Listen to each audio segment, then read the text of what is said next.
Hi everyone, my name is Atul and I work at Anyfin. At Anyfin, we are building the next generation of platform for improving the financial health of our customers. This talk is focusing on GitOps, specifically on deploying our apps to Kubernetes using GitHub Actions. So let's get started. Um, so let's just get right away. GitHub Actions is essentially allows you to create automated workflows for building, testing, and deploying your code right from GitHub. So think of it as like a event-based thing, wherein before that, a workflow is essentially a series of steps to perform a task, and GitHub Actions allows you to create or run workflows whenever an event occurs. An event would basically be like a pull request event or a push event or something like that, and it would look something like this. So workflows are created in a folder called GitHub, and inside the workflows, and you can create a task. So if you can see, it's basically like a event and then a job which runs specific task steps to perform a task. Now let's see what Kubernetes is. Just a quick recap.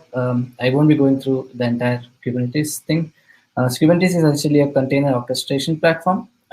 Kubernetes is a system to manage, scale, and deploy our applications, which are packaged as containers. So think of, for example, if you, let's say you have few virtual machines. In Kubernetes, the virtual machines are called as nodes. And let's say you want to deploy some applications. So you would just send Kubernetes a configuration, right? And this configuration is something like what you desire the state of the system should be. So for example, you want to deploy an application which has like 3 replicas, and it has certain amount of CPU and memory, and it has a public URL of myapp.example.com and a Docker image of something like this. You send this to Kubernetes, and Kubernetes would deploy this onto those VMs on itself and would try to manage that state for you. So even if one of the containers go down, Kubernetes would schedule a new one and keep it going essentially. So let's see what this desired state configuration that we give to Kubernetes looks like in detail. So let's say you have a node or VM, and let's say you wanted to deploy an application. So first part of the configuration is called a deployment. A deployment essentially tells Kubernetes how to deploy something onto these nodes. So for example, we would tell what is the image URL, what are the number of replicas that you want. So it just deploys them. It doesn't do any other configuration. Then it has things like CPU, environment variables, which we'll cover in a bit, and the port to which to listen to. But after you deploy, you want to send traffic to it. So since there are 3 instances, you need a load balancer, and that is something called as a service. So a service basically gives the application an internal URL, and also it load balances it to these pods. Now, any request coming to this service URL would be load balanced to these pods. Keep in mind, this is an internal URL, so any other service inside of this Kubernetes can only access them, and not the public one. But we want a public URL, right? And for that, the next part is called a ingress, and it looks like this. So it's a public URL. So any traffic coming to this public URL will go to this service marked by this configuration, and that would be distributed to these pods essentially. So in the end, you have the full system running by Kubernetes. Now, in order to deploy these configuration files, you use something called as kubectl or kubectl, and you write a command called kubectl apply and the file name basically like this. Now let's take a look at the environment variables. So like I mentioned here, these are the environment variables that you have to send, and in Kubernetes there's an important distinction between config maps and secrets. These are 2 types of ways to pass environment variables. Config maps are essentially like a plain text value.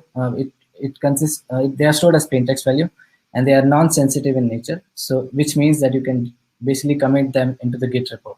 And if you can commit them to the Git repo, that means you can automate their deployments. Like on Git push, you can automate these updations to these values. But secrets are sensitive in nature, so you cannot commit it to the Git repo, and that basically means you cannot automate it. So this has to be deployed manually. So make sure that you split your environment variables into two parts, config maps and secrets, and keep all the non-sensitive things like URLs to other services, etc., onto the config maps. This is very important, and we'll come to see why so. So in order to deploy secrets, again, you use kubectl and you apply them manually through your CLI. Then in order to link these two, like I mentioned before, there's this deployment configuration, deployment YAML that we mentioned before. It has a key called n_from, and you can mention all your config maps and secrets right there. And that's how Kubernetes would just merge these two and provide them as a single, as an environment variable to the containers running inside the pod. Okay. Now, if you saw, we had quite a bit of configuration values like files, deployment YAML, config maps, services, ingresses, and all that.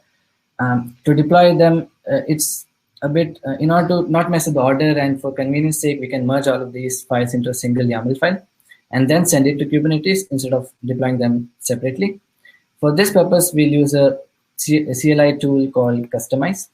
And Kustomize is an awesome tool which provides like a ability to merge and even manipulate these YAML files with dynamic values. And this is quite a neat tool to have. We'll come to know in a second. In order to merge them, we essentially create a customization YAML file, which is, think of it as an index.js in Node.js world, where you can basically mention all the files that you need to merge. And also there's some extra stuff like common labels. What this does is it tags all of these deployments, config maps, services, ingress, and everything else with this particular tag, like app equals to app-a. So this means if you want to clean it up later, you can just clean up based on this label itself. So this is quite cool. You don't have to add that same label on each of these configurations individually. Now, how to use this with kubectl? Essentially, you do customize build and then the folder name, which is base. So it creates a unified single YAML file. Then you can do kubectl apply to that YAML file that we used to do before. Keep in mind that this doesn't have secrets. That has to be deployed separately. Now, if you see this, this can be further simplified into something like this. Essentially, you build it, but you then pipe the output not to a file, but to the kubectl, and then you read it from the stdin like so. This allows a single short command to deploy all of your configuration. Now let's see how to use this knowledge to deploy everything using GitHub Actions. GitHub Actions looks like this. So the configuration is essentially a YAML file. If you see, we are listening on a push to master branch. So that means we want to deploy every push to master to either production or a test environment, for example. So we wait on the event. We set up everything from, if you're using Google Cloud for Kubernetes, and you have to set up Google Cloud SDK.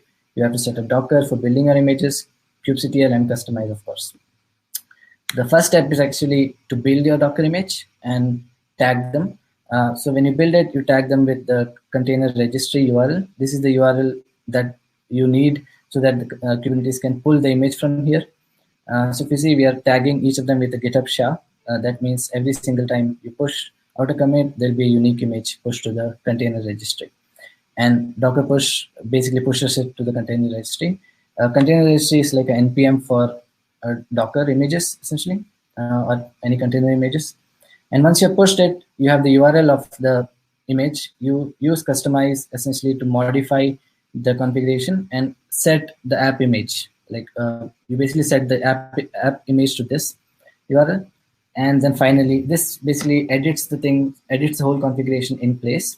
And then you can do the customized build and apply through it. So this is a basic rundown on how you deploy your applications on push to master branch. But before you push to master branch, it's often good to test your PRs, right? And for that, we have something called pull request test apps. Basically, on every pull request, you create a test app that you can test so that you have some confidence before you merge them and deploy to master. So just as before, we had the same configuration inside the base folder. We had all the things like this. But for pull request apps, there are a few different changes, right? For pull request apps, that we don't need 3 replicas, for example. And we also want a separate public endpoint that we can hit. We don't want, it to replace the same public endpoint as a master branch, right? So we create a folder called PR, and we add two different files, deployment and ingress. If you see, they both looks the same. Now I just add few patches here. Essentially, these are like patch values. And for example, this deployment YAML doesn't have the entire deployment configuration. It only has what needs to change from what was there in base, essentially. So I just want to change replicas to 1. And I just want to change the public URL to app PR1 instead of app.example.com. Then to make this work, we add a customization YAML, like the index file again. And we mentioned that this inherits from base. So it has everything from the base, but it patches these two files onto the base. Then we add two more stuff, which are quite helpful. One is common labels. PR1 essentially adds tags all of these deployments, config maps, services, ingresses with a label called PR1. This would be useful when we are cleaning up the PR, right? And this one just adds a name suffix so that it's easy to detect when you're doing debugging and stuff. Then this command would change from base to PR. You would build the PR branch, PR folder instead, and then you will apply that essentially. So this is how you would deploy a pull request app. You would essentially listen to pull request event and then do customized build PR, apply MNSF essentially. Now let's see why this is so powerful. And to do that, let's take a case. Let's say you are building a microservice-based product. Like there are 4 microservices, A, B, C, and D. And let's say you have deployed all of them, right? And let's say you created a pull request on service A called APR1, which looks like this, like before. Let's say the config map of this looks like this, which basically means APR1 is now is dependent on B, C, and D microservices, and maybe requesting some things like that. Now let's say you are making some changes and you decided that, I have to make changes on the service B also. So you create a PR on service B, but you want to now test your PR A1 against B PR2 instead of B service. So to do that, it's as simple as just committing a change like this onto the A's PR. Basically, the power of Git allows you to change a small code like this, and the GitHub Actions would pick it up and deploy it again. So essentially, the APR1 would point to this just because of Git, essentially. I hope this was clear. Now, once you have deployed everything, it's now also time to clean up, because you don't want to leave these applications running on a Kubernetes cluster. And that's quite easy. You listen to the pull request closed event, and you essentially take the pull request number, and you do kubectl delete, config maps, deployments, ingress, all of those. But you use the last line called -l, which essentially is like, if you remember, we did tag, we tagged our PRs with something called as common label PR1. This is useful right here now.